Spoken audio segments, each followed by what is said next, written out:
परमात्मा को पाने तथा उसका वास्तविक लाभ प्राप्त करने के लिए पवित्र बाइबल में प्रमाण है कि प्रभु ने मनुष्य को अपना ही स्वरूप बनाया। 6 दिन में सृष्टि रचकर 7वें दिन विश्राम किया। कुरान शरीफ में प्रमाण है कि हजरत मोहम्मद को खुदा स्वयं कह रहे हैं कि मैंने तुम्हें उस परमात्मा की महिमा बताने के लिए भेजा है। वो परमात्मा कबीर है जिसने 6 दिन में सृष्टि रची तथा 7वें दिन तख्त पर जा विराजा। उसकी खबर किसी बाखबर से पूछ कर तो देखो।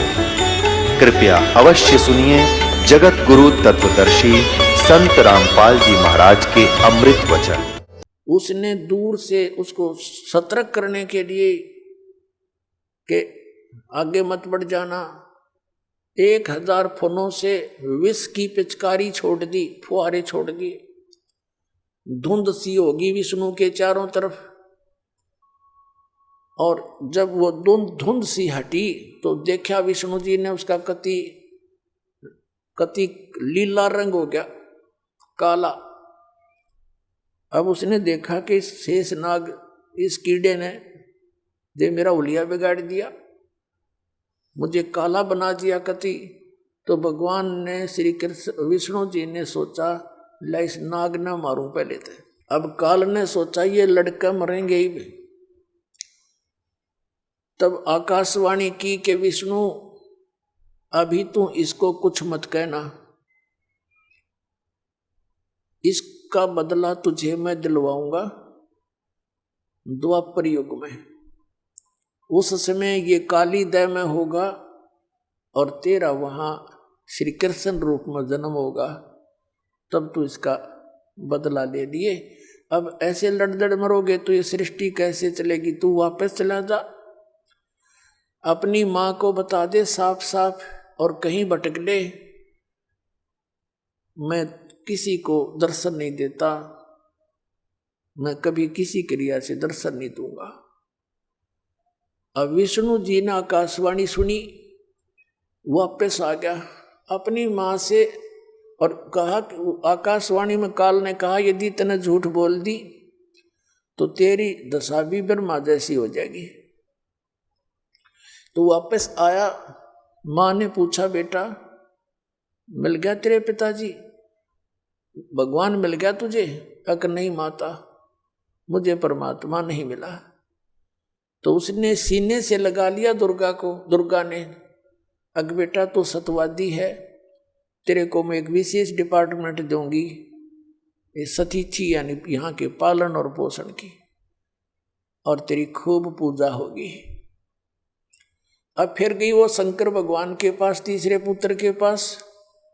उससे कहा बेटा अब तू भी कर ले ट्राई अपने पिता के ढूंढने की, तेरे 2 भाइयों को तो मिला नहीं, बड़ों को, अब तू कर ले कोशिश, कदे फिर समाधि ला कर बैठ जा बीच में।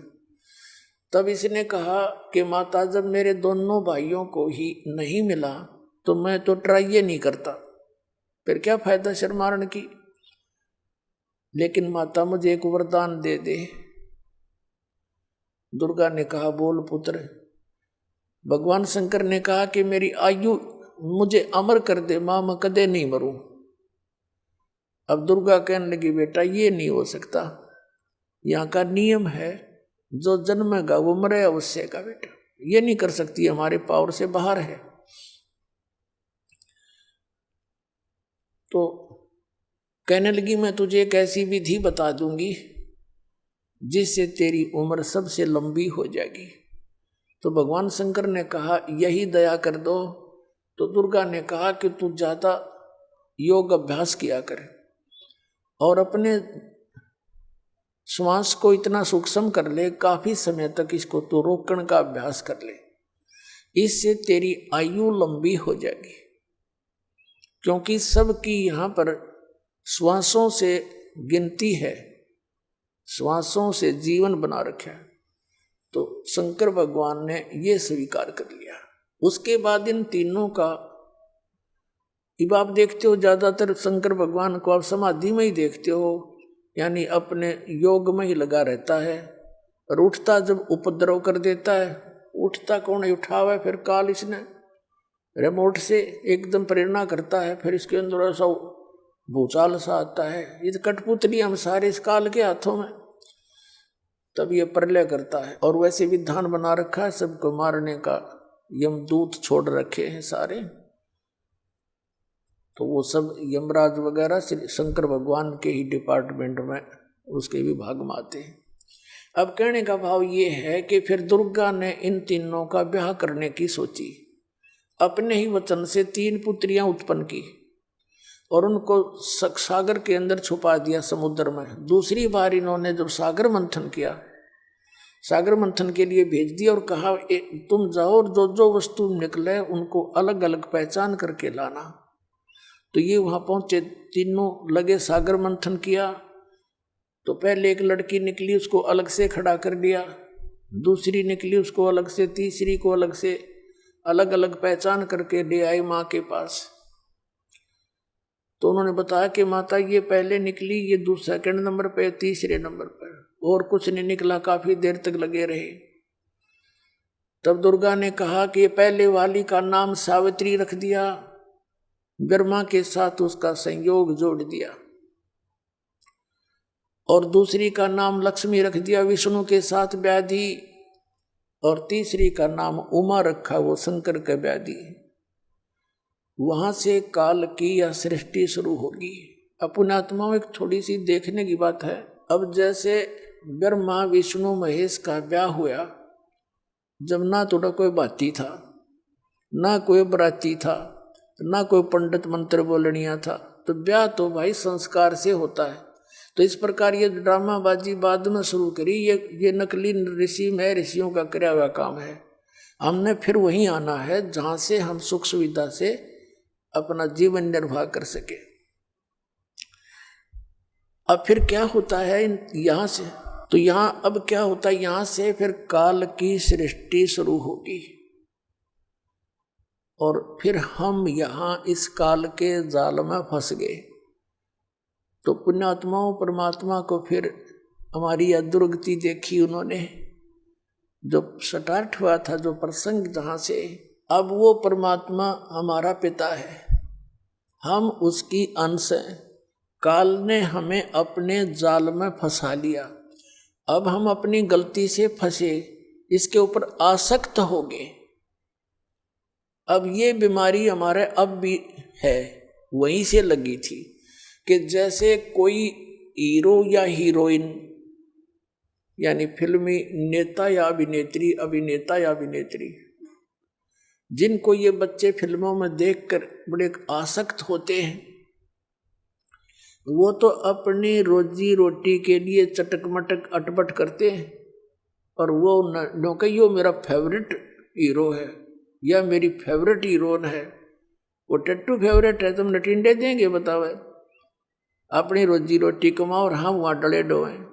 अब कोई एक उन बच्चों ने जो देख रखे फिल्म बकवाद करते, यहाँ जमरुवाला में देखे युवा बच्चों की लड़के और लड़कियां जाएंगी देखो, इतने सारे दिन धक्के खाए जा हैं, धूलम धूल, और 1 किलोमीटर दूर तो वो खड़ा वो खड़ी हैं, न्यू देख कर सामने फिर धक्के खा के वापस आ जा। क्या मिला उस बकवादों से? तो इनके बस की बात नहीं, ये हम वहां से बुराई लगी थी। अब जो परमात्मा का ये नाम है, जाप है, विधि है, जो मंत्र दास आपको देगा, ये एंटीबायोटिक है इसको खत्म कर देगा धीरे धीरे। अपने परमात्मा के अतिरिक्त यहाँ की कोई बकवास नहीं सुनावेगी। तो इस प्रकार हम वो परमात्मा हमसे हमारे लिए कितना दुखी है, यहाँ हमें क्या बुरा हाल हमारा कर रखा है इस काल ने। ये जीवन का जीवन है, जीव का कुत्ते गधे बना के, सुअर बना के क्या दुर्गति कर रखी। और मनुष्य जीवन में कौन सा सुखी है बता दो, हाथ खड़ा करके। चाहे राष्ट्रपति तक कह दो मैं सुखी हूं, अगले दिन ना जाने के बिजली गिर जाए उसके घर में और पूरा कैर टूट जाए, स्वयं भी मारा जावे। तो यहाँ कोई जीवन है?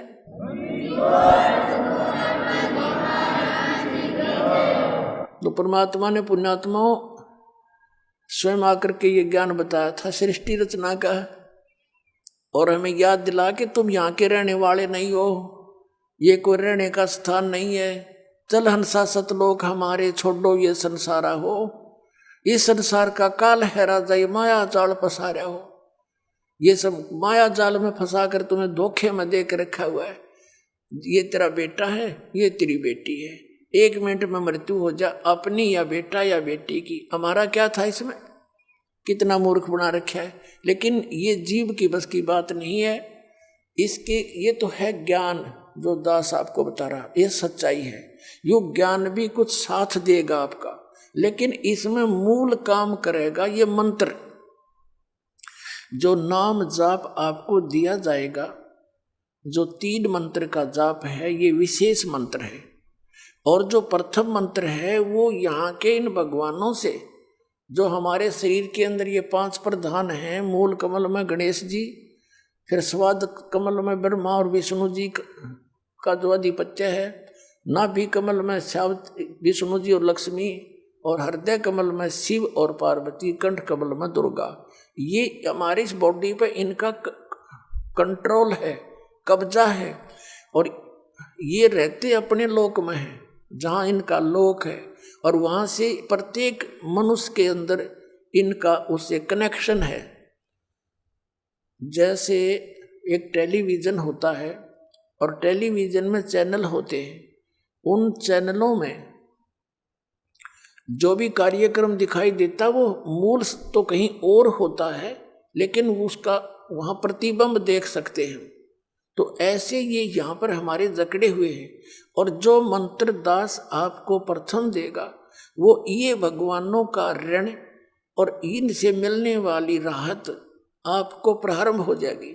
यानी उसमें यहाँ की सुख संपत्ति सुविधा आपको मिलेंगी, और ये भगवान तीनों ही देते हैं, ये इनकी मजदूरी है।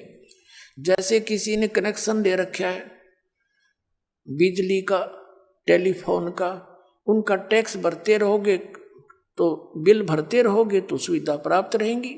लेकिन आप होगे कंगाल, क्योंकि साधना ठीक रही नहीं तो आपका कनेक्शन कट गया।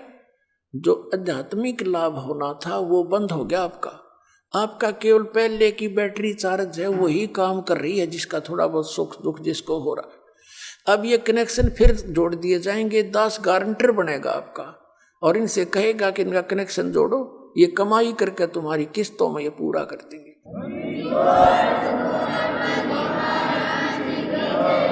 तो ये प्रथम मंत्र आपको यहाँ की सुविधाएं दिवाएगा इनसे, और बाकी जो इनका कर्जा है वो भी उतरेगा किस्तों में, और आपको सुविधाएं भी स्टार्ट हो जाएंगी।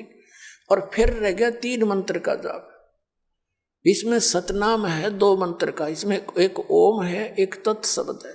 श्रीमद् भगवद गीता अध्याय नंबर 17 के श्लोक नंबर 23 में 3 मंत्र बताए हैं। ओम तत् सत इति निर्देश ब्रह्मणे त्रिविधे समर्थः। ब्रह्मणे माने उस परम अक्षर ब्रह्म के स्मरण का, उसकी साधना का, केवल 3 मंत्र का, इस 3 नाम के जाप का निर्देश है। निर्देश mean final order, nothing else. अब गीता ज्ञान दाता ब्रह्म है, यह सरपुरुष, ये काल है, हम काल के जाल में फंस गए। 8वें अध्याय के 13वें श्लोक में यह कहता, ओम इति एकाक्षरम ब्रह्म विवरण माम अनुस्मरण ये प्रियाति तजन देहम सयाति परमाम गति। माम ब्रह्म, मुझ ब्रह्म का एक ओम मंत्र है, और इसका अंतिम सांस तक एक ओम अक्षर है। इसका अंतिम सांस तक वो सिमरण करता हुआ शरीर छोड़कर जाता, वो मेरे इस परम गति को प्राप्त होता जो ओम से मिलती है। ओम के नाम से ब्रह्म का जाप है, ब्रह्मलोक प्राप्ति होती है। ब्रह्मलोक में गए हुए प्राणी भी वापस आते हैं। गीता जी अध्याय नंबर 8 के श्लोक नंबर 16 में कंसेप्ट क्लियर है। गीता ज्ञानदाता अपने विषय में कहता, मैं भी जन्म मृत्यु में हूँ अर्जुन, तेरे और मेरे बहुत जन्म हो चुके, तो नहीं जानता, मैं जानता हूँ। गीता जी अध्याय नंबर 4 के श्लोक नंबर 5 और 9 में, अध्याय नंबर 2 के श्लोक 12 में, अध्याय 10 के श्लोक नंबर 2 में ये स्पष्ट कर रखा। गीता ज्ञानदाता कहता, मेरी भी जन्म मृत्यु होती है, मैं भी नासवान हूँ। इसलिए गीता जी अध्याय नंबर 15 के श्लोक नंबर 1 से 4 में स्पष्ट किया है, और चौथे अध्याय के 34वें श्लोक में स्पष्ट किया है कि तत्वदर्शी संतों की खोज कर, वो तत्वदर्शी संत तुझे उस तत्व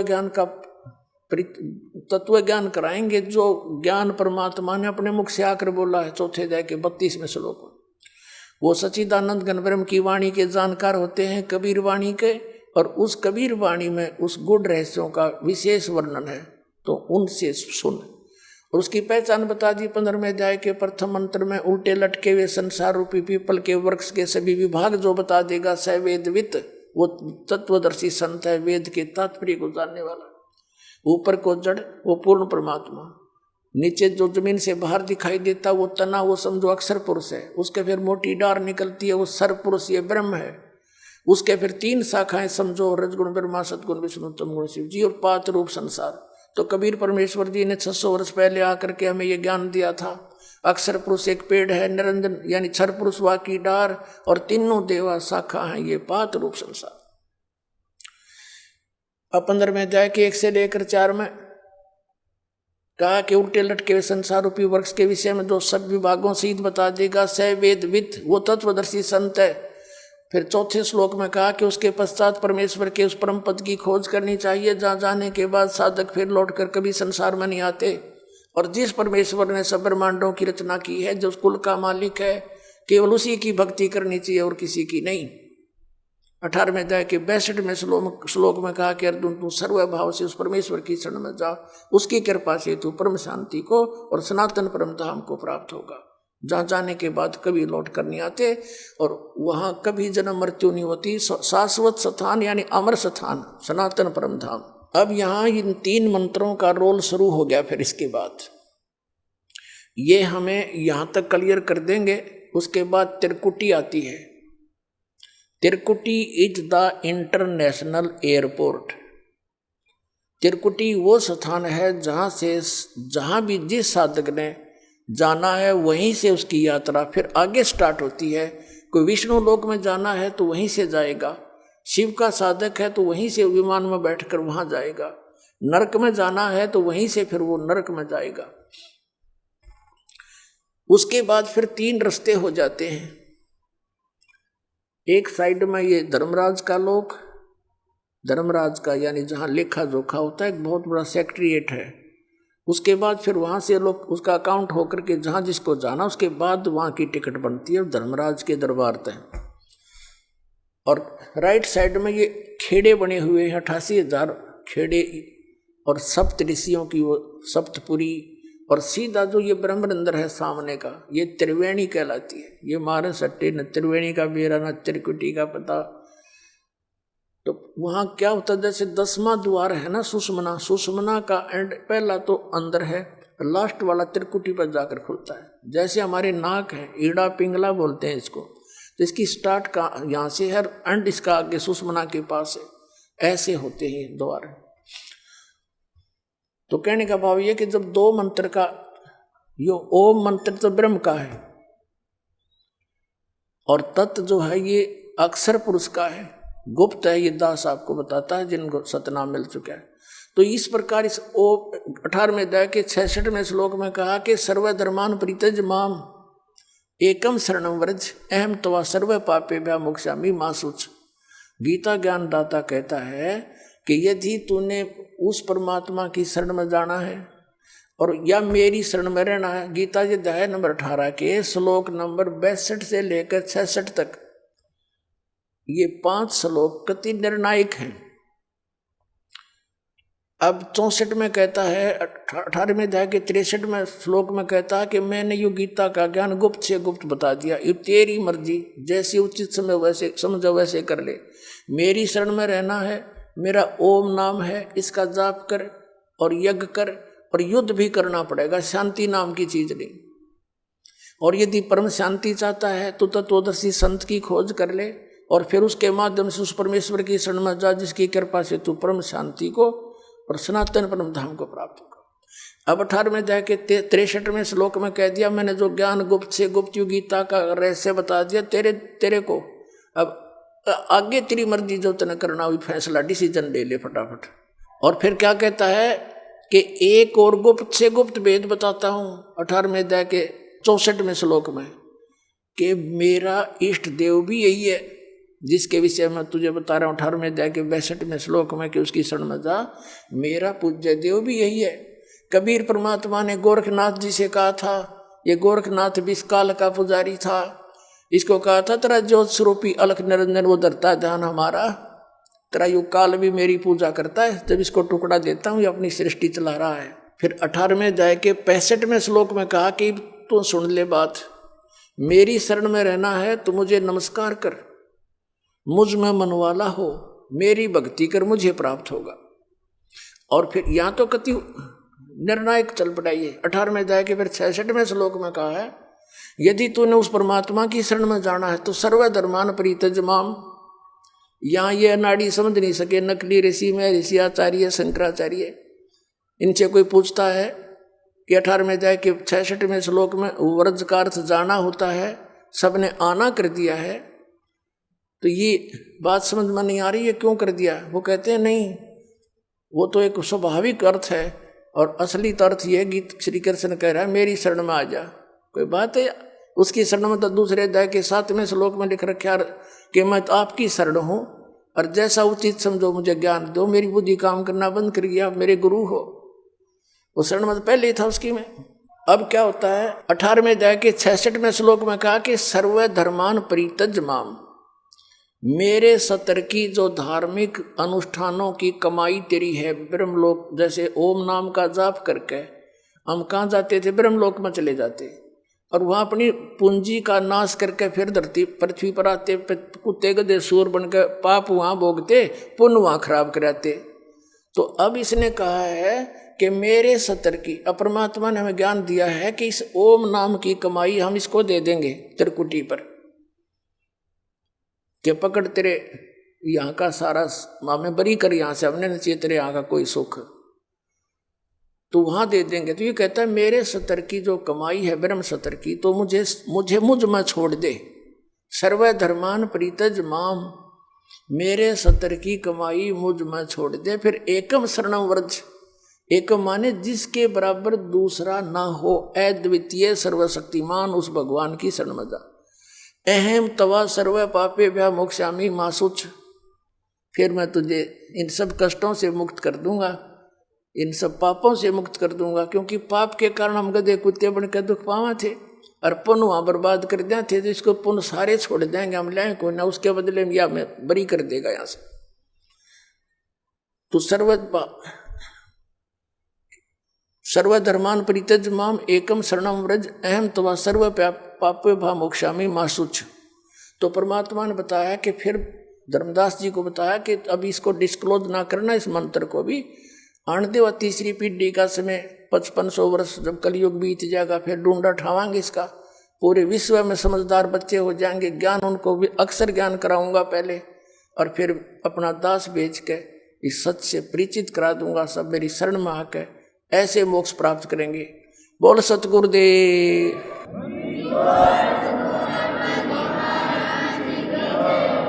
ये दो मंत्र जो हैं अक्षर, ये तत् और सत, ये जो सत्य है ये सार शब्द है, ये अलग मंत्र है, ये आपको सतलोक लेकर जाएगा। और जो तत्व मंत्र का जो कमाई है, हम अक्षर पुरुष के लोक से पार करके जाएंगे, 11वां द्वार पर प्रवेश पार करके फिर अगले बार में प्रवेश करेंगे, जब वो सार शब्द की कमाई हमारे काम देगी, सतलोक में प्रवेश करावेगी।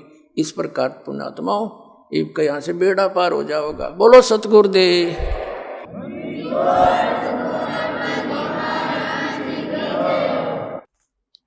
परम पिता परमात्मा पूर्ण ब्रह्म सारी सृष्टि के रचनहार कुल मालिक कबीर देव कबीर साहब अल्लाहु अकबर जी की असीम कृपा से आप पुण्यात्माएं सत्संग सुनने के लिए उपस्थित हुए।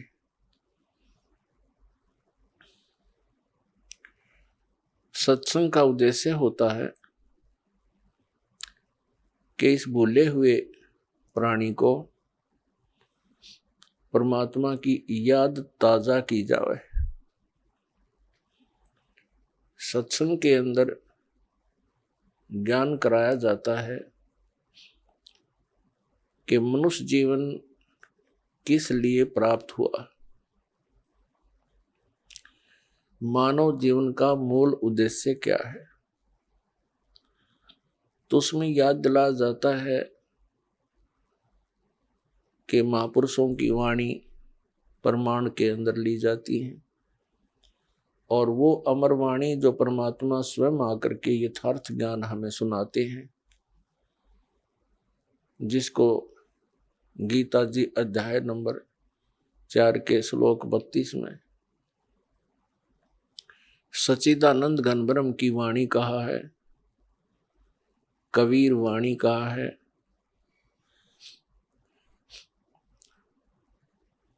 वो अमर वाणी परमात्मा स्वयं सुनाते हैं अपने मुख कमल से।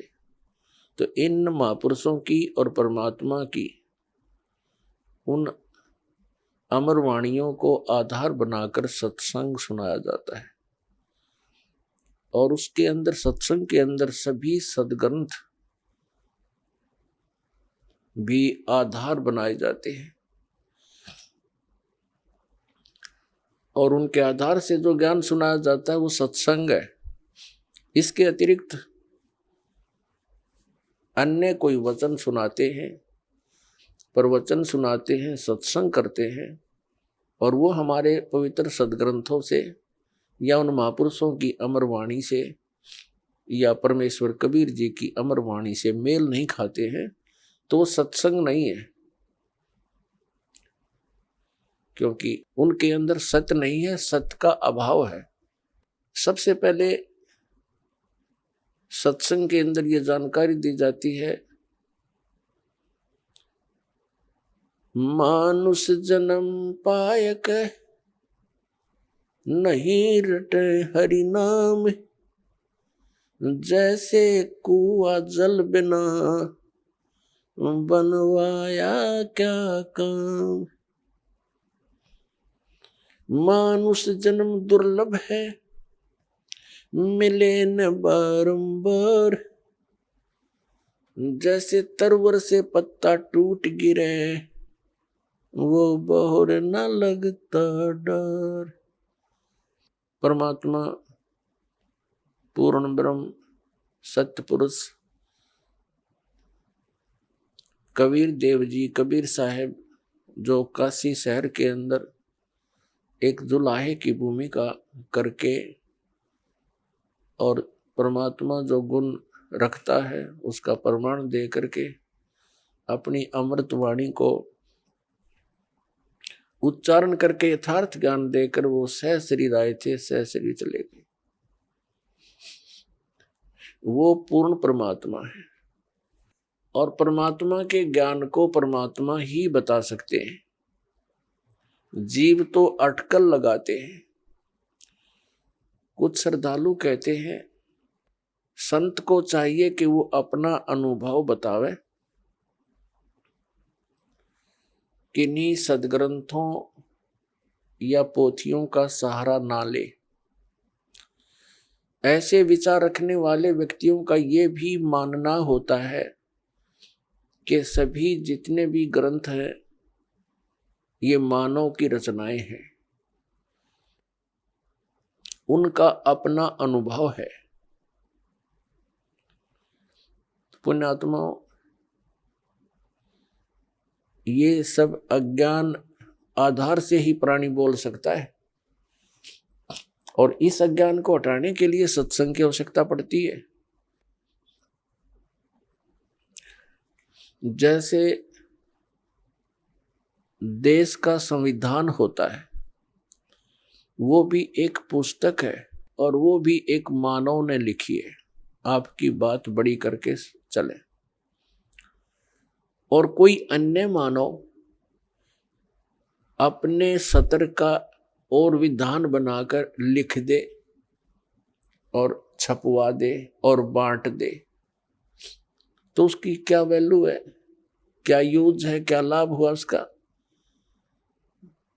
वो व्यर्थ है। इसी प्रकार परमात्मा के विधान को लिखने वाला भले ही कोई मानव है, जैसे श्री वेद व्यास जी और श्री धर्मदास जी और श्री गोपाल दास जी, लिखने वाले मानव हैं, लेकिन वो संविधान परमात्मा का है। और उस विधान के अनुसार जिसके वचन नहीं है, उस संविधान यानी परमात्मा के विधान ज्ञान अनुसार किसी अन्य व्यक्ति, ऋषि, महर्षि या किसी संत मंडलेश्वर महंत की वो पुस्तक परमात्मा के विधान से मेल नहीं खाती है तो व्यर्थ है। दूसरी बात रही कि संत को चाहिए कि वो अपना अनुभव बतावे, पुस्तकों का आधार ना माने। ये भी एक बालक के विचार हो सकते हैं जिसने कभी विद्यालय देखा ही ना हो। जैसे टीचर होते हैं, विद्यालय में पढ़ाते हैं अध्यापक, उनका एक निर्धारित पाठ्यक्रम होता है, सिलेबस कहते हैं उसको। और जो टीचर सिलेबस से बाहर ज्ञान देता है और सिलेबस के अनुसार ज्ञान नहीं देता है, वो भले ही उसको पढ़कर सुनावे या उसको याद करके वैसे सुनावे, वचन वही होने चाहिए जो पाठ्यक्रम की पुस्तकों में विद्यमान है। तो वो टीचर ठीक है, हितैषी है, और जो उन पाठ्यक्रम की पुस्तकों से हटकर अपनी कोई अन्य बकवाद सुनाता है तो वो टीचर ठीक नहीं।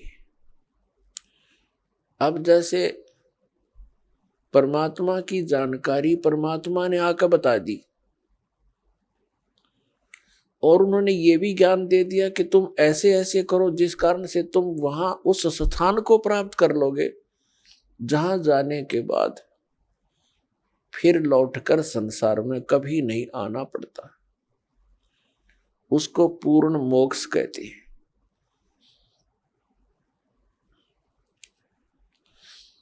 अब कोई कहते हैं कि भगवान के दर्शन हो जाए तो कल्याण हो जाता है।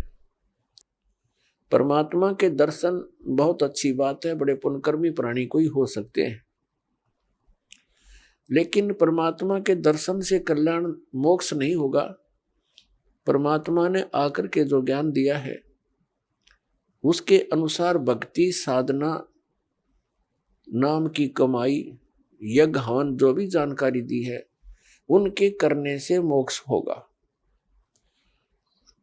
उदाहरण के लिए जैसे पवित्र हिंदू धर्म के अंदर हम मानते रहे और मानते हैं जब तक ये ज्ञान नहीं होता कि भगवान शिव जी और उनकी धर्मपत्नी पार्वती जी इकट्ठे ही रहते थे एक ही परिवार में, और सबसे ज्यादा दर्शन पार्वती ही किया करती थी, लेकिन कल्याण नहीं हुआ। कल्याण हुआ उसका जब उनको भगवान शिव ने वो मंत्र दिया और पार्वती जी ने जाप किया, तब उनका उतना कल्याण हुआ जितना भगवान शंकर जी के द्वारा दिए गए मंत्र से होना है। लेकिन वो कंप्लीट मोक्ष नहीं है। फिर भी जो विषय है उसी से चलते हैं। कहने का भाव ये है कि भगवान के दर्शन पुण्यकर्मी प्राणी को ही होते हैं, लेकिन संत जो बताते हैं, परमात्मा जो ज्ञान देकर जाते हैं, उसके अनुसार साधना करने से ही मोक्ष होगा। नाम की कमाई करनी पड़ेगी। कुछ एक ऐसे सिरफिरे संत हैं, वो ये कहते हैं नाम की कमाई कुछ काम नहीं करे, नाम का जाप करने की कोई आवश्यकता नहीं, सतगुरु पार कर देगा। वो टीचर नहीं, वो दुश्मन है विद्यार्थियों का, जो विद्यार्थियों को ये कहता है कि तुमने पढ़ने की आवश्यकता नहीं, टीचर पास कर देगा। और ये अपने आप में संत भी कहते हैं और श्रद्धालु इनके पास भी इकट्ठे होकर के संत मान करके इनके गुणगान करते हैं, इनके विचार सुनते हैं, फॉलोअर बन जाते हैं। इसका कारण क्या है कि हमें बिल्कुल ज्ञान नहीं अध्यात्म का, और जब तक हमें अध्यात्म ज्ञान नहीं होगा ये संत हमारा ऐसे ही अंडोड़ा बनाए रखेंगे। किसी ने चार अटपट बातें अलग से कर दी, हमने ऐसा लगेगा कि ये पूर्ण संत है। तो दास का उद्देश्य है कि आप जी को अध्यात्म ज्ञान से इतना परिचित करवा दूं कि आप किसी से भ्रमित ना हो सके। नाम दे देना ये तो आसान सी बात है, उसका आपने सिमरण करना है, बहुत अच्छी बात है।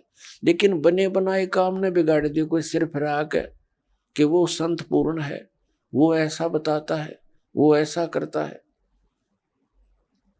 तो आप जी उनको इस ज्ञान के आधार से अपने सतर से ही रिजेक्ट कर दो कि नहीं, आप भ्रमित हैं, आप जी को ज्ञान नहीं। तो पुण्यात्माओं, अपना अनुभव बताना अच्छी बात है, लेकिन वो अनुभव उन सदग्रंथों से मेल खाता हो। जैसे एक थ्योरी होती है, जैसे बच्चे प्रैक्टिकल करते हैं लैब में, तो प्रैक्टिकल करने से पहले उनको एक लिखित विधान, उसकी प्रक्रिया दी जाती है। फिर बच्चे उनको पढ़ते हैं कि कौन सी कैसे कैसे करना है, उसको पढ़कर फिर वो प्रैक्टिकल करते हैं। तो ये ज्ञान जो है ये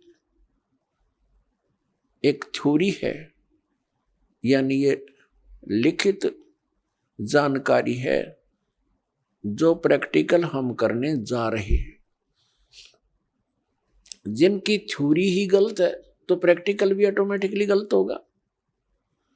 तो हमारे जो सदग्रंथ है ये हमारी थ्योरी है, और परमात्मा के जो साधन उसमें वर्णित है वो करना हमारा प्रैक्टिकल है।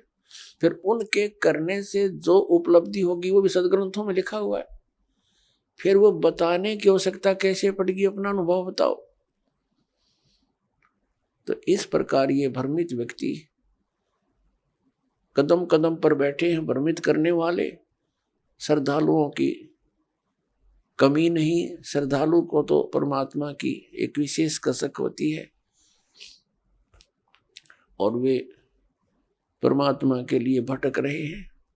आत्मा जब से मालिक से बिछुड़ी है, इसको उसी समय से उसकी आवश्यकता महसूस हो गई थी।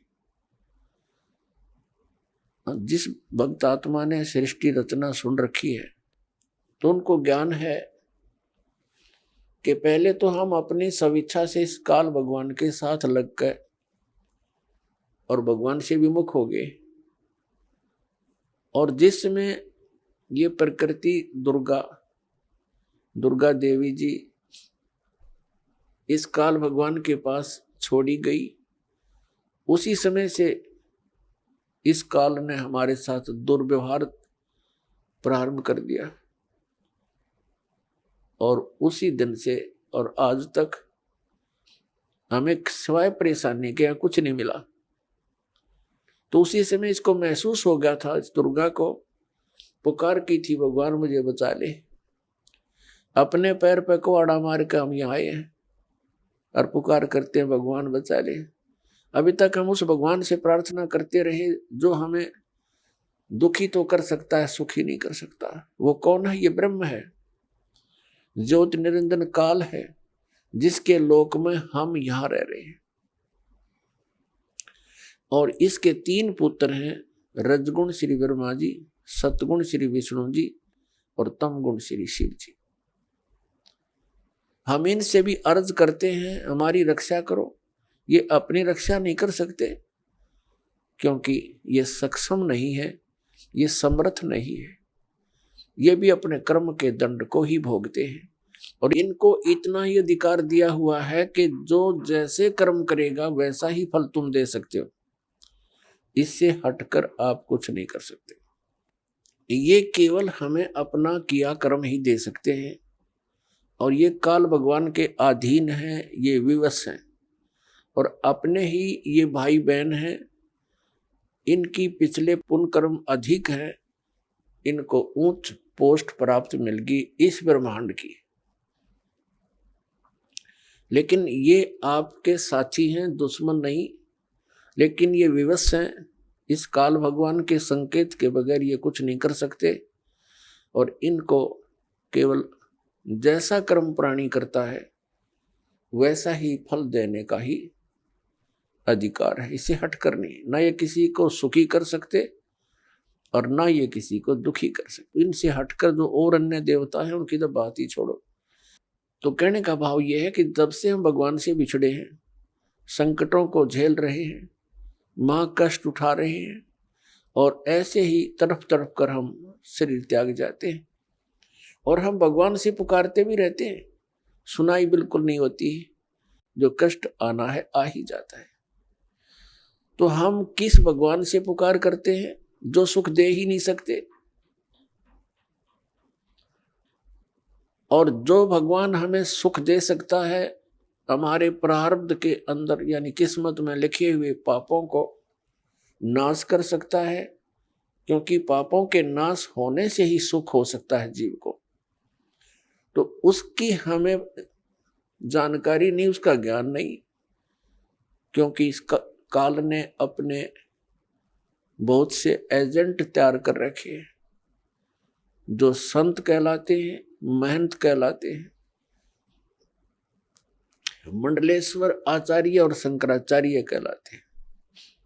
इन्होंने पूरे मानव को भ्रमित कर दिया, और साथ में ये काजी और मुल्ला और पीर और ये ईसाई धर्म के फादर, ये सब भ्रमित हैं। इनको किसी को भी अध्यात्म पूर्ण ज्ञान नहीं। ये सब काल के एजेंट हैं, इस ब्रह्म के ही पुजारी हैं, और हमने पूजा करनी है परम अक्षर ब्रह्म की। वो परम अक्षर ब्रह्म ही सब पापों को नाश कर सकता है, और जब तक पाप नाश नहीं होगा जीव सुखी नहीं हो सकता। तो पुण्यात्मा, सत्संग के अंदर सर्वप्रथम तो ये याद दिलाई जाती है कि मनुष्य जीवन किस लिए प्राप्त होता है। मनुष्य जीवन के कार्य का वास्तविक ज्ञान हो जाता है कि हमने क्या करना चाहिए। इससे मोक्ष प्राप्ति का प्रयत्न करना चाहिए। कल्याण के लिए सबसे अधिक प्रयत्न करना चाहिए। तो उसके बाद आवश्यकता पड़ती है कि गुरु पूरा हो। तो गुरु पूरे से फिर आपका काम चलेगा। इसमें मुख्य ये दो कड़ी होती है। प्रथम, पूर्ण संत की प्राप्ति होने पर ही आपको सत्संग प्राप्त होगा, और सत्संग से ये ज्ञान होगा कि मनुष्य जीवन किस लिए मिला था। तो फिर आपका कल्याण बहुत आसानी से हो जाएगा। तो पुण्यात्मा, जो संपूर्ण ज्ञान है, संपूर्ण अध्यात्म ज्ञान है, ये पूर्ण संत ही बता सकता है। अब जैसे परमात्मा ने कहा है कि मानुष जन्म पाय कर। आइए अब हम उन श्रद्धालुओं के अनुभव जानते हैं जो जगत गुरु तत्वदर्शी संत रामपाल जी महाराज जी से दीक्षा प्राप्त कर चुके हैं तथा उनके द्वारा बताए गए भक्ति मार्ग पर चल रहे हैं। जी नमस्कार। नमस्ते सत साहिब सर। क्या नाम है जी आपका? राधा गणेश यादव। राधा जी, कहाँ से आए आप? जिला सातारा, महाराष्ट्र से। जी, क्या करते हैं आप? मैं पहले एक कंपनी में अकाउंटेंट थी। अभी मेरा gents wear Kabir Sahib garment कपड़े का शॉप है खुद का। राधा जी, संत रामपाल जी महाराज की शरण में आने से पहले आप क्या भक्ति साधना करते थे? जैसे ही हमारे घर में मतलब जैसे हमारे समाज में पारंपरिक भक्ति थी वो करती थी, और जो भी बड़े लोग करते हैं वह उनका ही देख के मैं भी गणेश जी की और गुरुदेव दत्त जी की भक्ति करती थी।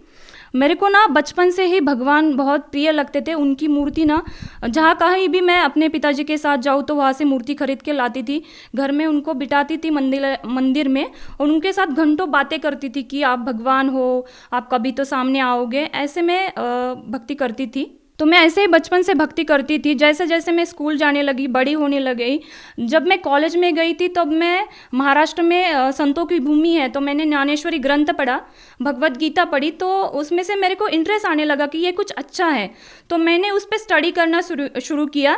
जैसे कि वहाँ को रात को 9 से 12 बजे उनके प्रवचन होते थे, कीर्तन होते थे, वो मैं सुनने जाती थी, डायरी लेके जाती थी, मैं सब नोट करती थी कि वो एक अध्याय लेते हैं या फिर एक दोहा लेते हैं और उस पर वो विस्तारित से बात करते हैं, बताते हैं कि हमने कैसे जीवन जीना है, नहीं जीना है। तो मेरे को वो अच्छा लगने लगा, तो मैंने भी उस पर स्टडी किया और मैं भी खुद एक वक्ता बन गई, मैं भी प्रवचन करने लगी कॉलेज के टाइम में ही। तो मैं ऐसे देखती थी कि जब भी सारे श्रद्धालु आगे बैठते हैं और मैं प्रवचन करती हूँ तो वो मेरे से ये चाहते हैं कि ये हमें कुछ मतलब उनके जो दुख थे वो उनका दुख का निवारण मैं करूं, लेकिन मेरे को ही एक दुख था कि मेरे को भगवान चाहिए था जो मेरे को नहीं मिल रहा था। तो मैं उस बात से संतुष्ट नहीं थी कि जो मैं बता रही हूँ इनको ये सही नहीं है, मेरे को सही भगवान चाहिए, मेरे को भी कोई गुरु चाहिए, मैं खुद गुरु नहीं बनना चाहती थी। तो राधा जी, आपकी जो परमात्मा की तलाश थी वो कैसे पूरी हुई? जी, मेरी शादी होने के बाद, मैं बचपन से इतनी भक्ति करती थी, तो शादी होने के बाद 6 महीने में मेरे को उस घर में, मतलब जहाँ पे मेरी शादी हुई वहाँ पे मेरे को ये बात पता चली कि इनके घर में जो छोटा संतान है उसको कभी पुत्र प्राप्ति नहीं होता था। तो मेरे को तो ये बात सुन के बहुत डर लगा कि मैं तो भक्ति पहले से ही करती थी तो मैंने और भक्ति बढ़ा दी। तो मेरे को ये बात था कि गुरु करना चाहिए, गुरु से मोक्ष मिलता है या गुरु करने से कुछ हमें लाभ भी मिलते हैं। जैसे कि मेरे को संतान नहीं था तो मैं इनकी खोज में थी ही, तो मैंने रत्नागिरी में जाके नरेंद्र महाराज करके है उनसे नाम दीक्षा ली, उनकी भक्ति करने लगी। उन्होंने कुछ गन गनात बोलते ऐसा मंत्र दिया, वो करने लगी। मैं साल भर वो मंत्र किया, इतने मन से किया, लेकिन फिर भी मेरे को संतान प्राप्ति नहीं हुई। इसके साथ मैं डॉक्टर को भी ट्रीटमेंट कर रही थी। जैसे कि मेरे हस्बैंड आर्मी में थे तो मैं हरियाणा, पंजाब, जहाँ भी उनके साथ जाऊँ, जहाँ जहाँ जाऊँ वहाँ बड़े डॉक्टर को दिखा रही थी। जैसे कि मैं दिल्ली में भी आई थी तो सबसे बड़ा RR हॉस्पिटल करके है, वहाँ बहुत सारे बाहर से डॉक्टर आते हैं, मतलब परदेशी से डॉक्टर आते, तो उनको भी दिखाया था। मेरे मतलब डॉक्टर लोग बोलते थे कि आपके रिपोर्ट्स नील है, आप में कोई ऐसा इशू नहीं कि आपको संतान ना हो, लेकिन फिर भी संतान नहीं हो रही थी। वैसे भी मैं आध्यात्मिक में ज़्यादा रुचि रखती थी, तो मैं भगवान पे भरोसा करती थी कि है भगवान तो वो मिलेगा। तो मैं ऐसी ही भक्ति करती रहती थी। तभी एक दिन मेरे हस्बैंड ने जम्मू कश्मीर से मेरे को फ़ोन किया और उन्होंने संत रामपाल जी महाराज जी के बारे में मुझे बताया कि ऐसे ऐसे संत हैं और उनका मैं आपको एक ज्ञान गंगा करके बुक कुरियर से भेज रहा हूँ, आप वो पढ़ना। उनके सत्संग आते हैं, वो भी सुनना, एक मेमोरी कार्ड भी लेना, मतलब डाउनलोड करना यूट्यूब से। ऐसे करके मेरे को उन्होंने सब बात बताया कि आप ढूंढ लो, सर्च करो तो आपको उनके सत्संग भी मिलेंगे। तो उन्होंने मेरे को बुक भेजा, तो मैंने वो बुक पढ़ना शुरू किया, फिर उनके सत्संग देखना शुरू किया। जैसे कि मैंने आपको बताया मेरे को आध्यात्मिक पहले ही रुचि थी, जो मैंने ग्रंथ भी पढ़े थे, तो अब मेरे समझ में आने लगा कि सच में इनमें तो संत रामपाल जी महाराज जी ने प्रूफ के साथ बताया है कि भगवत गीता में क्या है, ज्ञानेश्वरी में क्या है। और मैं जो पढ़ रही थी या मैं भी प्रवक्ता बन के किसी को सुना रही थी वो तो सब गलत था। जो मैं किसी को बता रही थी वो शास्त्रों के विरोध था। और जो मैं अभी ज्ञान गंगा बुक में पढ़ रही हूँ, जो मैं टीवी चैनल पे देख रही हूँ कि वो एक अध्याय का अर्थ प्रमाण के साथ बता रहे, तब वो बात मेरे समझ में आई। मैंने पूरा पुस्तक पढ़ लिया, उनका सत्संग भी सुना और ये सब ज्ञान समझ के मैंने संत रामपाल जी महाराज जी की नाम दीक्षा बरवाला आश्रम सतलोक हरियाणा में जाके 25 दिसंबर 2013 को मैंने जाके संत रामपाल जी महाराज जी से नाम दीक्षा ली। आपने बताया कि आपने संत रामपाल जी महाराज से नाम दीक्षा ली, आपने बहुत सारे गुरु बनाए, उनको अपनी समस्या भी बताई, लेकिन इसके बावजूद भी आपको कोई समाधान नहीं मिला। डॉक्टर्स के पास भी आप गए अपनी समस्या को लेके, बहुत सारा ट्रीटमेंट भी आपने करवाया, लेकिन जब आप संत रामपाल जी महाराज के आश्रम में जाते हैं तो आपकी संत रामपाल जी महाराज से क्या बात होती है? क्या उनसे आप मिल पाते हैं? क्या आपने अपनी समस्या संत रामपाल जी महाराज को बताई? जी, बहुत अच्छा क्वेश्चन किया सर आपने, क्योंकि मैंने जैसे आपको बताया कि मैंने पहले 2 गुरु किए थे। जब मैं उन गुरुओं के मिलने गई थी तब मैंने वहाँ का सिस्टम देखा था कि वहाँ पे VIP की लाइन अलग होती है, पुलिस की लाइन अलग होती है, आर्मी की लाइन अलग होती है और जो गरीब है उनकी लाइन अलग होती है। और फिर दर्शन के लिए जब दिन सुबह से लेकर शाम तक नंबर आता है तो बताया जाता है कि गुरुजी अब नहीं है, कल सुबह दर्शन मिलेगा। तो मेरे को ये बात समझ में नहीं आती थी। मतलब ये समझ आ रहा था कि यार ऐसा क्यों, हम दुखों के लिए उनके पास आते हैं और वो हमसे मिलते भी नहीं है, और अगर हम बहुत दूर दूर से आए तो हम रहेंगे कहाँ, तो उनकी जगह रहने के लिए भी पैसे देना है, खाने के लिए भी पैसे देना है, कंबल ओढ़ने के लिए चाहिए तो उसके लिए भी पैसा देना है। लेकिन जब मैं संत रामपाल जी महाराज जी के आश्रम में गई थी तो मैंने ये डिफरेंस देखा कि वहाँ तो बस एक ही लाइन है, चाहे वीआईपी आए, मंत्री आए, पुलिस आए, आर्मी वाले कोई भी आए, सभी एक लाइन में जाएंगे। और वहाँ तो सुबह से लेके शाम तक गुरुजी हर एक से मिलके सर पे हाथ रख के एक एक को आशीर्वाद दे के उनके दुख पूछ पूछ के दर्शन दे रहे थे। तो ये बहुत बड़ा डिफरेंट, मतलब जो मैं न्याय देने वाला भगवान जो ढूंढ रही थी कि इस दुनिया में न्याय नहीं है कहाँ, और वो दे सकता है तब बस एक भगवान दे सकता है। और जब मैं बरवाला आश्रम गई तब संत रामपाल जी महाराज जी के रूप में मुझे ये दिखाई दिया कि यहाँ न्याय मिलता है और वो सबको ऐसे दर्शन देते हैं। जब वो दर्शन देने के लिए आते हैं तो चाहे कितनी भी भीड़ हो, संत रामपाल जी महाराज हर एक को दर्शन देके हर एक का दुख सुन के ही वो वापस जाते थे। ये डिफरेंस मैंने इन दो गुरुओं में देखा। और जैसे ही हम मतलब मैं बरवाला आश्रम पहुंची थी तो 9:30 बज चुके थे। हमने जैसे ही नाम दीक्षा ली, वहाँ पे हमें नियम बताए गए, हमने नाम दीक्षा ली। अभी दर्शन लेना चाहती थी, जैसे कि मेरे को उनके दर्शन करने ही थे, क्योंकि मेरे को पता चला था कि संत रामपाल जी महाराज मतलब जो कबीर साहिब के रूप है, जो बरवाला धाम में आए हुए वो भगवान है, तो उनको मैं देखना चाहती थी। लेकिन अभी वो दर्शन देके चले जा चुके थे और अब हम 2 पति पत्नी ही थे दर्शन के लिए। तो ये बहुत बड़ा डिफरेंस मैंने देखा कि मतलब इतने बड़े संत हैं वो, और 2 आदमी के लिए वो दर्शन के लिए फिर वापस आ गए और मुझे और मेरे पति को उन्होंने दर्शन दिया। मैं दर्शन देने के बारे में भी एक बात बताना चाहूँगी कि जैसे मेरे को बचपन से आदत थी कि मूर्ति में मैं भगवान ढूंढ रही थी, मेरे को वो दिखना चाहिए। जैसे ही मैं बरवाला आश्रम में मतलब संत रामपाल जी महाराज मेरे को दर्शन देने आए, तब उनका साक्षात दर्शन देखा मैंने, जैसे कि उनके शरीर से रोम रोम ऐसे प्रकाश आ रहा है, जैसे मैंने अभी तक वो टीवी पे ही देखा था, जैसे कि चक्र घूम रहा है। और वो इतने इतने सुंदर दिख रहे थे कि मतलब छोटा बच्चा भी इतना सुंदर नहीं होता, इतना सुंदर मेरा भगवान मुझे दिखाई दिया, जो आज संत रामपाल जी महाराज कबीर साहिब के ही रूप है, जो मेरे को बरवाला आश्रम में उन्होंने साक्षात दर्शन दे के बताया जी।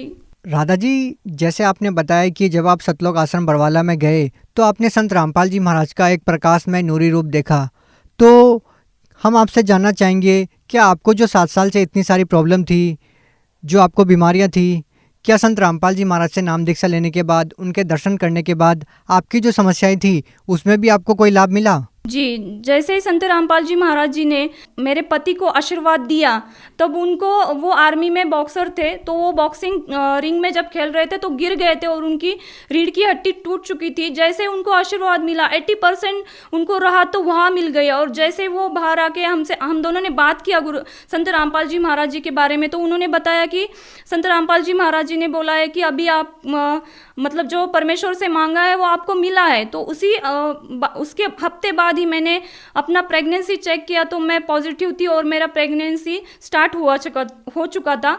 ये सब संत रामपाल जी महाराज जी के मंत्र लेने से, उनके आशीर्वाद से ही मुझे मिला था, जो कि मैं 7 साल पहले इतना भक्ति करती थी, इतने गुरु किए थे, मतलब मैं बहुत बचपन से भक्ति करती थी, तब भी मेरे को किसी भगवान से ये नहीं मिला।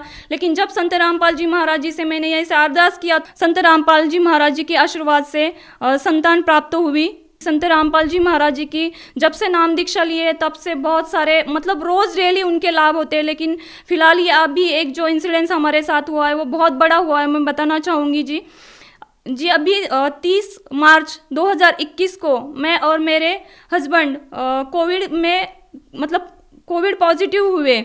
मेरी हालत तो ठीक थी, लेकिन मेरे हस्बैंड की हालत बहुत ख़राब थी। उनका 23 स्कोर था और वो बिल्कुल भी ऑक्सीजन नहीं ले पा रहे थे। आईसीयू में 7 दिन मैं उनके साथ थी, मतलब जैसे उनका ऑक्सीजन निकाल जाए तो मछली की तरह तड़प रहे थे और इतने सीरियस थे मेरे पति। तो एक दिन डॉक्टर ने बोला कि अभी इनका ऑक्सीजन लेवल 100 सैचुरेशन रखने के बाद भी इनको सांस लेना नहीं आ रहा है, तो भी यहाँ से गला काटना पड़ेगा और यहाँ से नलिया डाल के उनको ऑक्सीजन देना पड़ेगा।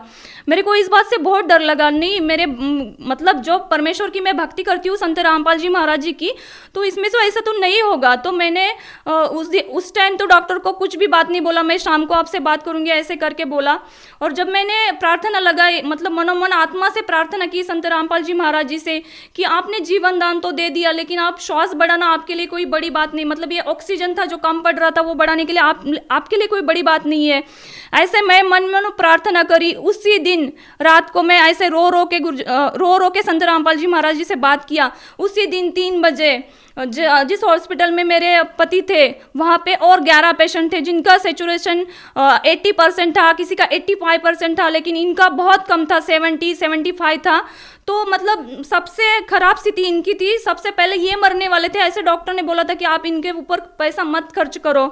लेकिन जब मैं संत रामपाल जी महाराज जी से ऐसा बात किया, उसी दिन 3 बजे गुरुजी संत रामपाल जी महाराज जी ने मेरे हस्बैंड को दर्शन दिया, उनको अमृत जल पिलाया। और जैसे ही उनको अमृत जल पिलाया, उनके फेफड़े जो 23% मतलब डैमेज हो चुके थे, वो इतने मतलब जैसे अमृत जल पिया तो उस फेफड़े में से वो अंदर जाते हुए उन्होंने महसूस किया। और उसके बाद उनका सैचुरेशन बढ़ने लगा। डॉक्टर भी हैरान था कि सुबह ऑपरेशन करवाना है। जब उन्होंने आके देखा तो इसका सैचुरेशन तो बढ़ गया, इसको अभी ऑपरेशन की कोई ज़रूरत नहीं। और जैसे हॉस्पिटल में वो 11 पेशेंट और थे जो जिनकी स्थिति अच्छी थी और मेरे हस्बैंड की स्थिति बहुत ख़राब थी। तो मैं 1 हफ्ते की बात बता रही हूँ, उस हफ्ते में वो 11 के 11 पेशेंट चले गए। लेकिन पर संत रामपाल जी महाराज जी की दया से मेरे हस्बैंड की जान बच गई और उनको ऑक्सीजन के साथ डिस्चार्ज दिया गया। जो ऑक्सीजन उनको दिया था वो डॉक्टर ने बोला था कि कम से कम आपको 3 महीने घर में जाके ऑक्सीजन लेना पड़ेगा, आप चल नहीं पाओगे, आपको बेड रेस्ट ही करना है। लेकिन संत रामपाल जी महाराज जी की दया से 13 दिन ही मैं खुद ऑक्सीजन लगाती थी, निकालती थी, मैं उनकी देखभाल करती थी। तो मैंने आंखों से देखा है 13 दिन के बाद ही उनका ऑक्सीजन पूरा निकल गया और अपने पैर से वो खुद चलने लगे। ये बहुत बड़ी दया परमेश्वर की हुई है। मैं और एक दूसरा लाभ बताना चाहती हूँ। जब मेरा बच्चा 9 मंथ का था तो मैं और मेरे हस्बैंड बाइक पे जा रहे थे, 70 की स्पीड से बाइक चला रहे थे। हस्बैंड अचानक से आगे से कोई आ गया तो उन्होंने अर्जेंट ब्रेक लगाया। बच्चा मेरी गोदी में था, मैं ऐसे गिरी, मैं 5 फीट आगे गिरी, उससे आगे भी मेरा बेटा 5 फीट आगे गिरा। संत रामपाल जी महाराज जी की दया से बस मेरे को थोड़ा सा खरोच यहाँ पे आया, लेकिन जो मेरा बेटा है ना उसको कुछ भी नहीं हुआ। तो ये कितना बड़ा चमत्कार है। इतना छोटा बेटा, मैं उछल के कूदती हूँ, उससे भी आगे बेटा कूदता है तो उसको कितनी चोट आनी चाहिए थी, लेकिन संत रामपाल जी महाराज जी की वजह से उसको कुछ भी नहीं हुआ। ये मेरे को जीवन दान दिया मेरे बेटे को संत रामपाल जी महाराज जी ने। बहन जी, जैसा कि आपने बताया कि संत रामपाल जी महाराज ने आपको इतने सारे जीवन दान दिए, आपके बच्चे को जीवन दान दिया, इतनी सारी समस्याओं से आपको बचाया, तो आप भगत समाज को क्या संदेश देना चाहते हैं? जी, मैं भगत समाज को, मेरे भाई बहन को ये संदेश देना चाहती हूँ कि देखो, हम सुशिक्षित है, आज सभी को ज्ञान है कि हमें पढ़ना चाहिए। हर एक कोई ना कोई किसी दुख से परेशान है, कोई ना, मतलब हम सब भगवान की खोज करते हैं। तो हमें ये देखना चाहिए कि भगवान कौन है, हम यहाँ कैसे आए हैं। तो मैंने भी बहुत सारे किताबें पहले पढ़ी थी तो मेरे को समझ में नहीं आता था कि इसमें कुछ बताया भी है।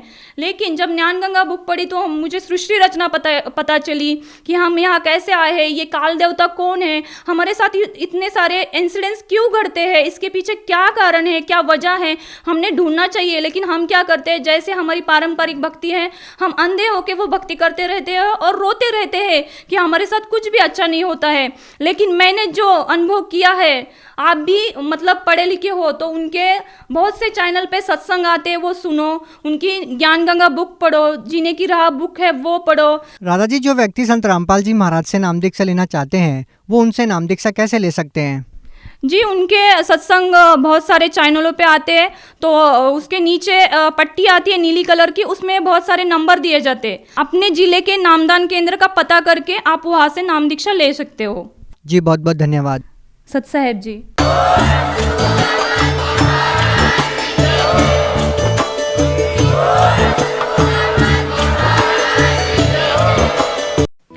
आप सुन रहे थे जगत गुरु तत्वदर्शी संत रामपाल जी महाराज के मंगल प्रवचन।